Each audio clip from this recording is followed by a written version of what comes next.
Hello, bachcho. Let's read this question. So this question says, a body is in a pure rotation. The linear speed v of the particle, the distance r of the particle from the axis, and the angular velocity omega of the body are related at omega is equal to v by r. Okay, correct है। दस आपको यहाँ पर relation बताना है omega के बीच में, ठीक है। आपको यहाँ पर ओमेगा का रिलेशन बताना है, ओमेगा किसके। ओके, चलिए बच्चों इस क्वेश्चन को स्टार्ट करते हैं। तो देखिए बच्चों, इस क्वेश्चन का की कॉन्सेप्ट आप क्या लिख सकते हैं। The key concept of this question, आपको ओमेगा बताना है। एंगुलर फ्रीक्वेंसी देखिए आपकी कैसे क्या कर रही है, आपकी सॉरी एंगुलर वेलोसिटी आपकी कैसे वेरी कर रही है, ठीक है। तो इस क्वेश्चन का की कॉन्सेप्ट बच्चों क्या लिख लीजिए, ये बॉडी देखिए प्योर रोटेशन कर रही है, तो प्योर रोटेशन लिख लीजिए। क्या लिख लीजिए, pure rotation will be the key concept of this question, ठीक है। देखिए जैसे बच्चों आपका अभी क्या बॉडी क्या करती थी, प्योर ट्रांसलेशनल करती थी, प्योर ट्रांसलेशनल, ठीक है। इसमें हम क्या बोलते थे, उस पर आपका एक फोर्स एक्ट हो रहा है, फोर्स एक्ट हो रहा है। फोर्स के कारण एक्सेलरेशन है, एक्सेलरेशन के कारण क्या आ रहा है, आपकी वेलोसिटी आ रही है, ठीक है। अगर कोई बॉडी आपका क्या कर रही है, प्योर ट्रांस रोटेशन कर रही है, तो हम बता सकते हैं यहाँ पर आपका कोई टॉर्क है, ठीक है। टॉर्क है, ठीक है। और हमसे बोल रखा है, देखिए यहाँ पर आपका देखिए इस टाइप का केस है, कोई आपकी rigid body, this is a rigid body, ठीक है।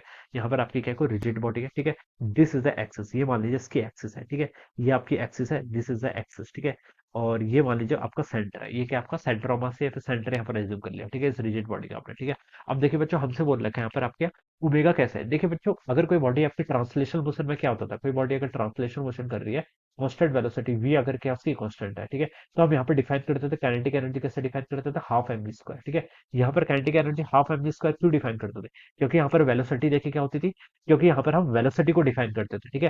ट्रांसलेशन मोशन में हम ये बोल सकते थे कि जो every point of the body has same velocity, her point के पास के आपका जो v है, वेलोसिटी नहीं लीनियर स्पीड बोल देता हूँ मैं, क्या लीनियर स्पीड या फिर लीनियर वेलोसिटी, ठीक है। लीनियर वेलोसिटी बोल देता हूँ, क्योंकि ये बॉडी क्या कर रही है, ट्रांसलेशन मोशन कर रही है।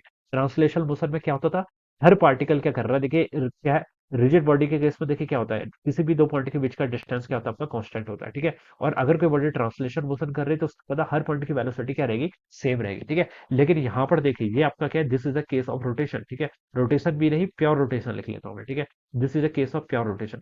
प्योर रोटेशन के केस में क्या होता है, ट्रांसलेशन मोशन में देखिए प्योर ट्रांसलेशन में आपका v कांस्टेंट है यहाँ पर आपका, ठीक है। यहाँ पर मैं बच्चों बोल रहा हूँ कि आपका जो ओमेगा होगा, ठीक है, ओमेगा क्या रहेगा आपका यहाँ पर, अगर मैं प्योर रोटेशन की बात कर रहा हूँ, ठीक है। अगर मैं यहाँ पर एज्यूम कर लिया कि आपका कांस्टेंट एंगुलर स्पीड से क्या कर रहा है, मूव कर रहा है, तो मैंने बोल दिया ओमेगा इक्वल टू कांस्टेंट, ठीक है। तो इस बॉडी के हर पार्टिकल के ओमेगा कांस्टेंट रहेगा, जैसे आपका ट्रांसलेशन मोशन में लीनियर वेलोसिटी v कांस्टेंट रहता था, वैसे ही यहाँ पर मैं एज्यूम कर रहा हूँ कि अगर ये एंगुलर वेलोसिटी कांस्टेंट है, तो हर पॉइंट का देखिए यहाँ पर एंगुलर वेलोसिटी क्या रहेगी, यहाँ पर ऐसे क्या रहेगी, कांस्टेंट रहेगी, ठीक है। यहाँ पर वेलोसिटी क्या करती है, वैरी करती है। वेलोसिटी देखिए किसका फंक्शन होता है, वेलोसिटी देखिए यहाँ पर एक फॉर्मूला डिफाइन कर रखा है, देखिए omega is equal to V by R, ठीक है, ये आपका होता है, ठीक है। जो सबसे नियरेस्ट पार्टिकल है, एक्सिस के बिल्कुल एक्सिस पर ही है, जो मान लीजिए उसकी वेलोसिटी कितनी होगी, देखिए वेलोसिटी को हम यहाँ से लिख सकते हैं, velocity is equal to omega times R, ठीक है। तो देखिए उसके लिए आर की वैल्यू कितनी होगी, जीरो होगी। आर देखिए डिस्टेंस है, एक्सिस से जो डिस्टेंस होता है उसे आर बोलते हैं, ठीक है।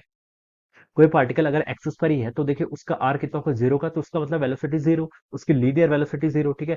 फिर जैसे जैसे हम दूर जाते रहेंगे, तो देखिए आपका आर इंक्रीज होता रहेगा, आर इंक्रीज होता रहेगा, तो आपकी लीनियर स्पीड भी क्या होती रहेगी, इंक्रीज होती रहेगी, ठीक है। तो रोटेशनल मोशन को हमने डिफाइन ही इस तरीके से किया हुआ है, जैसे यहाँ पर हम ट्रांसलेशन में काइनेटिक एनर्जी को ऐसे डिफाइन करते हैं, क्यों करते थे, क्योंकि हर पार्टिकल की आपकी वी क्या है, कांस्टेंट है। अब यहाँ पर हम देखिए काइनेटिक एनर्जी कैसे डिफाइन करते हैं, यहाँ पर हम काइनेटिक एनर्जी मास के यहाँ पर एनालॉगस कॉन्सेंट्रेट हो जाती है, मोमेंट ऑफ इनर्शिया, वहां लीनियर स्पीड होती थी, यहाँ आपका ओमेगा होता है। ओमेगा इसलिए डिफाइन करते हैं क्योंकि हर पार्टिकल का यहाँ पर ओमेगा क्या रहेगा, कांस्टेंट रहेगा, ठीक है। लीनियर स्पीड वेरी करेगी, लेकिन आपकी एंगुलर वेलोसिटी जो होगी वो क्या रहेगी, आपकी कांस्टेंट रहेगी हर पार्टिकल के लिए, अगर एक क्या कर रही है आपका प्योर रोटेशन कर रही है, तो हम यहाँ पर से ऐसे बता सकते हैं, ठीक है। तो काइनेटिक एनर्जी बच्चों कितनी होगी आपकी, हाफ आई ओमेगा स्क्वायर के इक्वल होगी, ठीक है। ये हम डिफाइन कर सकते हैं for rotational motion, and this result is for the translation motion, ठीक है।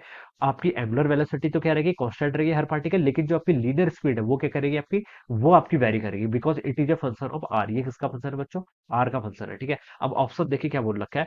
अब देखिए चारों ही ऑप्शन हमसे पूछा कि ओमेगा किसके प्रोपोर्शनल है, तो बच्चों ओमेगा तो क्या रहता है, कांस्टेंट रहता है, किस केस में, प्योर रोटेशन के केस में, ठीक है। बच्चों यहाँ पर से आप लिख लीजिए ओमेगा क्या रहेगा आपका, कांस्टेंट रहेगा। या फिर आप ऐसा लिख लीजिए कि ओमेगा क्या रहेगा आपका, कांस्टेंट तो मतलब आर का फंक्शन नहीं है, अगर लीनियर स्पीड बोला होता तब तक बोल सकते थे कि ये तो आपका आर पे क्या करेगा, वेरी करेगा। लेकिन ओमेगा क्या रहेगा, omega is independent of the R, ठीक है। बच्चों बता सकते हैं जो आपका ऑप्शन डी होगा, this will be the right answer this question, ये क्या होगा इसके करस्पॉन्डिंग करेक्ट आंसर, ठीक है। तो this will be the right answer. I hope you all understood this concept. All the best and thank you.